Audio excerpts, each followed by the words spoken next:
Price Lord. கர்த்தர் நல்லவர். இந்த நாளில் கூட 4ஆம் முத்திரை பற்றியும் இரகசிய வருகை பற்றியும் அறிந்து கொள்ளப் போகிறோம். இது பாகம் 2. நம்ம முதலாவது காணொளியில் கூட கவனித்தோம். எருசலேமை நோக்கி யுத்தம் வர வேண்டும் என்று நாம் லூக்கா எழுதின புத்தகம் 21ஆம் அதிகாரத்தில் நாம் அதை கவனித்தோம். 21ஆம் அதிகாரம் 20ஆம் வசனம் போல் அதை கவனித்தோம். எருசலேம் சேனைகளால் செய்யப்படணும் அப்படின்னு சொல்லப்பட்டது. யுத்தங்கள் நடக்கும். சார், இப்போ இதில் மிக முக்கியமானது என்ன அப்படின்னா, இந்த யுத்தம் எருசலேமை நோக்கி போகிற போது யார் யுத்தம் பண்ண வேண்டும் என்று சொல்லப்பட்டிருக்குது அப்படின்னா, மேசேக் தூபால் ஜாதிகளின் அதிபதியாகிய கோகு என்று சொல்லப்பட்ட இந்த கோகு யார் அப்படின்னா, இன்றைக்கு இருக்கக்கூடிய ரஷ்யாவாக கருதப்படுகிறது. பெர்ஷியா என்பது இன்றைக்கு இருக்கக்கூடிய ஈரான்.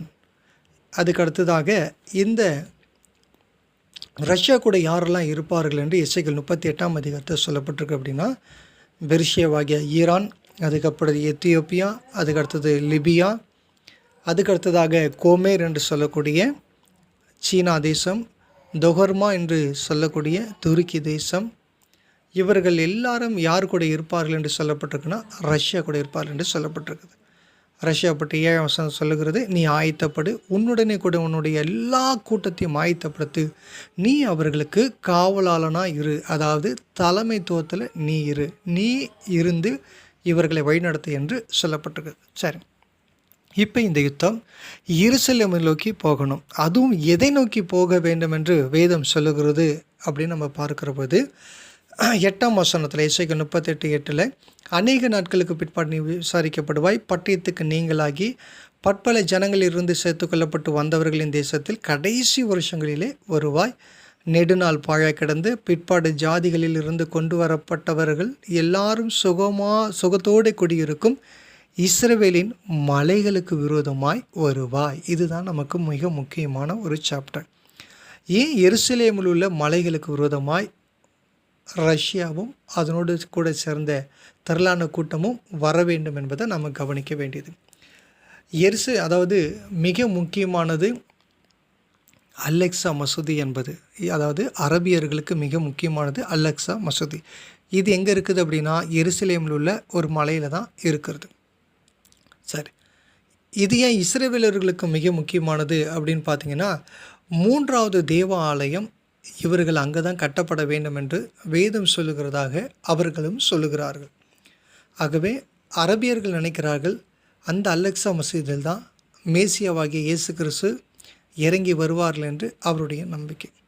இவர்களுடைய நம்பிக்கை என்ன அப்படின்னா, அதை இடிச்சிட்டு அங்கே தேவாலயம் கட்டணும், அந்த இடத்துல தான் மேசியா வருவார் என்று இவர்களுடைய நம்பிக்கையுமாக இருக்கிறது. ஆகவே தான் அந்த மலையில் யுத்தம் நடக்க போகிறத பற்றி வேதம் நமக்கு தெளிவாக சொல்லப்பட்டிருக்குது. இது எங்கே இருக்கிறது? இந்த மலை எருசலேமில் தான் இருக்கிறது அப்படி என்பதை நம்ம தெளிவாக கவனிக்க முடியும். அப்போ இந்த யுத்தம் நடக்கிற போது நல்லா கவனிங்க, இப்போ உள்ள யார் நுழையும்? இந்த யுத்தம் முடியும் போது நல்லா கவனிங்க, இந்த யுத்தம் முடிகிற போது யார் வெளிப்படுவா? இப்போது இஸ்ரவேலர்களுக்கும் அரபியர்களுக்குமான சண்டை, அதாவது மதவாத சண்டை. இப்போ மத ரீதியான சண்டை போது அந்தி கிறிஸ்து உள்ள நுழைவான். 7 வருட சமாதான உடன்படிக்கை அவர்களோடு கூட பண்ணுவான். தன்னை மேசியாவாக எருசலேமில் தேவாலயத்தில் உட்காந்து தன்னைத்தான் ஒரு கடவுளாக காண்பிக்கக்கூடிய ஒரு தருணம் இதில் தான் நடக்க போகுது அப்படின்றத நம்மளால் பார்க்க முடியும். இப்போ இந்த போர் எவ்வளோ பெரிய மிக முக்கியமானது என்பதை பார்க்குறோம். அதிலும் இந்த போர் அணு ஆயுத போராக இருக்கும் என்று நம்ம பார்க்குறோம். ஏன்னா பூமியில் இருக்கக்கூடிய காற்பங்கு மக்கள் இதனால் பாதிக்கப்படுவார்கள் அப்படி என்பதை நம்ம வேதத்தில் பார்க்குறோம். இதுக்கு அடுத்தபடியாக மிக முக்கியமானது என்ன அப்படின்னா, இந்த எருசலேமில் பாதி பகுதியை கைப்பற்றி விடுவார்கள். இது எங்கே சொல்லப்பட்டிருக்குன்னா, சகரியாவில் 14ஆம் அதிகாரம் 2ஆம் வசனத்தில் சொல்லப்பட்டிருக்குது. எருசலேமுக்கு விரோதமாக யுத்தம் பண்ண சகல ஜாதிகளையும் கூட்டுவேன், நகரம் பிடிக்கப்படும், வீடுகள் கொள்ளையாகும், ஸ்திரீகள் அவமானப்படுவார்கள், நகரத்தாரில் பாதி மனுஷர் சிறைப்பட்டு போவார்கள், மீதியான ஜனமோ நகரத்தை விட்டு அறுப்புண்டு போவதில்லை. வேதம் தெளிவாக சொல்லுகிறத நம்ம கவனிக்கிறோம். இந்த சம்பவமும் 4ஆம் முத்திரையில் இருக்கிறது. வெளிப்படுத்தும் விசேஷம் 11ஆம் அதிகாரத்துக்கு அப்படியாக நீங்கள் சென்றீங்க அப்படின்னா 2ஆக பிரிக்கிறாங்க. எருசலேம் கைப்பற்றப்பட்டு அந்தி கிறிஸ்து வந்து ஒன்று எருசலேம் 2ஆக பிரித்து ஒன்று இஸ்ரவேலர்களுக்கும் இன்னொன்று பாலஸ்தீனர்களுக்கும் கொடுக்கப்படக்கூடிய ஒரு சம்பவத்தை நம்மளால் அதை நிதானிக்க முடிகிறது. அப்படி நிதானித்து கரெக்டாக 3.5 வருஷம் இஸ்ரவேலரோடு கூட நெருங்கிய தொடர்பில் அந்தி கிறிஸ்து இருப்பான் என்பதை இதனால் நமக்கு தெரிகிறது. நல்ல கவனிங்க. இப்போ அந்தி கிறிஸ்து வெளிப்பட போகிறான் அப்படின்னா அந்தி கிறிஸ்து வெளிப்படுறதுக்கு முன்பதாக யார் வெளிப்படணும்? நம்ம ஆண்டவராகி இயேசு கிறிஸ்து வெளிப்பட வேண்டும் என்பதை நம்ம தெளிவாக புரிஞ்சுக்கலாம். அப்போது இந்த 3ஆம் உலக யுத்தம் நிச்சயமாக எதை நோக்கி போகும்? ஜெருசலேம் நோக்கி யுத்தம் போகும்.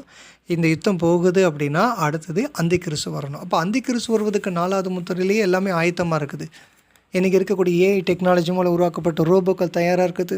கையில் குத்தக்கூடிய பயோசிப் தயாராக இருக்குது. நெற்றியில் பொருத்தக்கூடிய பயோசிப் தயாராக இருக்கிறது. இதெல்லாம் நீங்கள் பார்க்கலாம். இதெல்லாம் 5வது முத்திரையில் நடக்க போகிறது. ஆனால் 4ஆம் முத்திரையிலே ஆயத்தமாக இருக்கிறது.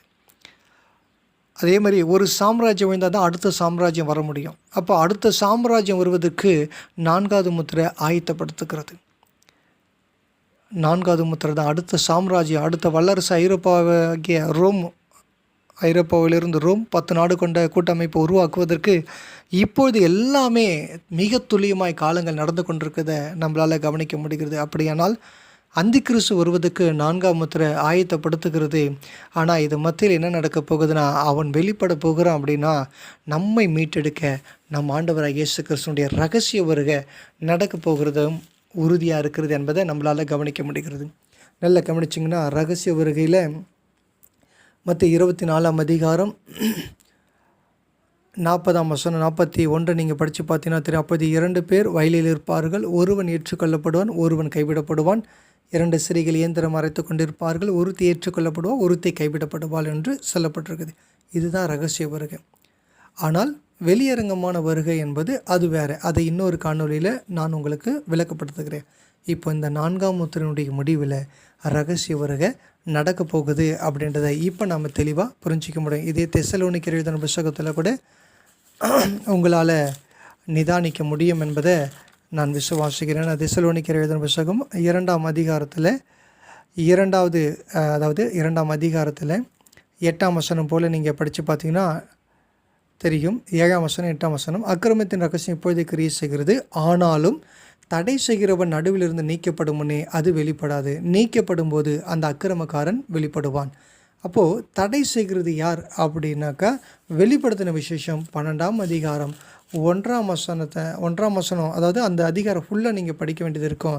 அதில் சூரியனை அணிந்திருந்த ஒரு ஸ்திரியை பற்றியும் போடப்பட்டிருக்கும்.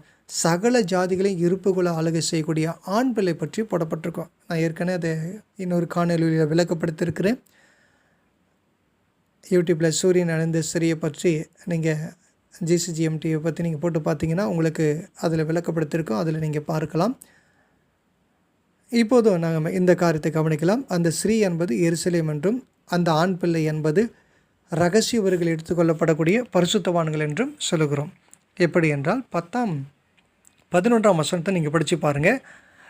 மரணம் நேரிடுகிறதா இருந்தாலும் அதற்கு தப்பும்படி தங்கள் ஜீவனையும் பாராமல் ஆட்டுக்குட்டியின் ரத்தத்தினாலும் தங்கள் சாட்சியின் வசனத்தினாலும் அவனை ஜெயித்தார்கள். யாரை?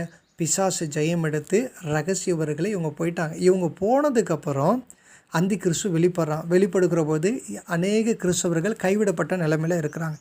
இதே அதிகாரத்தில் 12ஆம் அதிகாரத்தை வெளிப்படுத்தும் விஷயம் 12ஆம் அதிகாரம் 17ஆம் வசனத்தை நீங்கள் படித்து பார்த்தீங்கன்னாலும் உங்களுக்கு தெரியும். ஒரு குரூப் கைவிடப்பட்டிருப்பாங்க. அதுக்கடுத்து வெளிப்படுத்தின விசேஷம் 13ஆம் அதிகாரத்தில் நீங்கள் படித்து பார்த்தீங்கன்னா அந்தி கிறிஸ்துவனுடைய ஆட்சி காலங்கள் உங்களுக்கு தெளிவாக புரிய ஆரம்பிக்கும். ஆகவே 4வது முத்திரையினுடைய முடிவு ரகசிய வருகையாக இருக்குது. அப்படியானால் இப்போது காலம் எவ்வளவு சமீபமாக இருக்கிறது என்பதை நீங்கள் புரிஞ்சுக்கொள்ளுங்க. இப்போ நடக்கிற யுத்தத்தை கவனிங்க. என்றைக்கு வேணாலும் யுத்தம் நிச்சயமாக ஜெருசலேமை நோக்கி போகும். இப்போது காசாக்கும் இஸ்ரேலுக்குமான பிரச்சனை பெருசல்ல. ஈரான் ரஷ்யாவினுடைய ஆதரவோடு கூட இஸ்ரேலை தாக்குதலுக்கு நிச்சயம் புறப்பட்டு வரும். எருசலேமு ஏன்னா இப்போ இருக்கக்கூடிய அலெக்சா மசூதியை, எருசலேமில் அலெக்சா மசூதியை இடிச்சிட்டு 3வது தேவாலயத்தை கட்டணம் என்று யூதர்கள் பிடிவாதமாக இருக்கிறத இப்போ நீங்கள் கவனிக்கலாம். அப்போது வேத வசனப்படி எசேக்கியேல் 38 படி இந்த யுத்தம் மலைகளுக்கு விரோதமாய், எருசலேமில் உள்ள மலைகளுக்கு விரோதமாய் வரப்போகுது. எருசலேம் சேனைகளால் சூழப்பட போகுது. கவனிக்கலாம், ரகசிய வருகை தயாராக போகுது. ஆனால் என்றைக்கு, எந்த நாள், எந்த மாதம் நம்மளால் சொல்ல முடியாது. நீங்களும் நானும் ஆயத்தப்பட முடியும். காலத்தை நம்மளால் நிதானிக்க முடியும். ஆனால் நாட்களை மட்டும்தான் நம்மளால் சொல்ல முடியாது என்பதை புரிஞ்சு கொள்ளுங்கள். ஆகவே நம்ம ஆண்டவராக இயேசு கிறிஸ்துவின் வருகை மிக சமீபம்.